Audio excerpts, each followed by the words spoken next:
સુરતમાં લાંચિયા સરકારી બાબુઓ વારંવાર એસીબીના હાથમાં ઝડપાઈ રહ્યા છે, ત્યારે ઉધના ઝોનમાં ફરજ બજાવતા આસિસ્ટન્ટ ઇજનેરને 45,000ની લાંચ લેતા એસીબીએ ઝડપી પાડતા લાંચિયા બાબુઓમાં ફફડાટ જોવા મળ્યો હતો.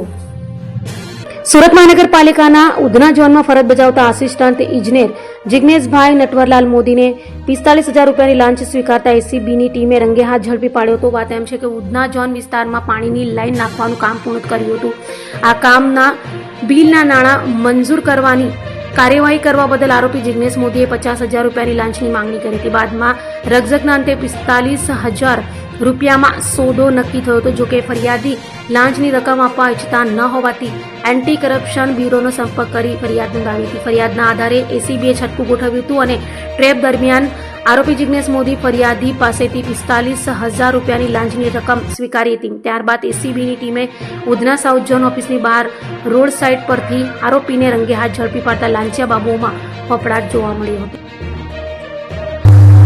ગત રોજ એસીબીમાં ફરિયાદ મળેલી ઉધના ઝોનમાં ફરજ બજાવતા આસિસ્ટન્ટ ઇજનેર જિગ્નેશ મોદી, જેઓએ ફરિયાદીને પોતાનું પાણી અને ગટરના જોડાણનું જે કામ હતું એના અવેજ પેટે 45,000 રૂપિયાની લાંચની માગણી કરેલી.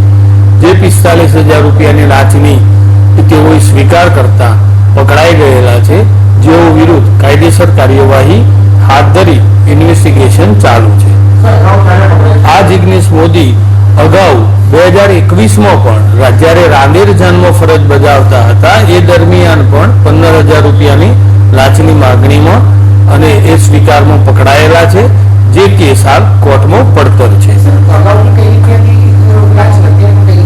આ બંને જે લાંચ છે જે અગાઉ હતી એ પણ અને અત્યારની પણ એ પાણી અને ગટરનું જે જોડાણ હોય છે એનો જે કામો છે એ જ કામ રાંદેર ઝોનમાં પણ કરતા હતા અને અત્યારે ઉધના ઝોનમાં પણ કરતા હતા. આમાં બંને સિમિલર કામના ભાગરૂપે જ એમણે ગેરકાયદેસર લાંચની માગણી કરેલી છે ને બંને વખતે એ રીતે જ પકડાયેલા છે. આ જિગ્નેશ મોદી એ એમનો હાલનો પગાર છે 1,70,000 રૂપિયા અને તેઓ લગભગ 2028માં વયનિવૃત્ત થાય છે. હા, હવે આ બાબતે ટૂંકમાં ખૂબ ગંભીરતાથી લઈએ. બીજી વાર પણ પકડાયેલા છે અને આગળના એમની જે પોતાની અપ્રમાણસર મિલકત કે હાના તમામ મુદ્દાઓની તપાસ કરીશું અને આ બાબતે એમના જે બી સક્ષમ અને સુપરવાઇઝરી અધિકારી રહ્યા તેઓને અમારા નિયામક સાહેબ મારફતે પણ અમે રિપોર્ટ પાઠવીશું અને આગળ કાર્યવાહી હાથ ધરીશું.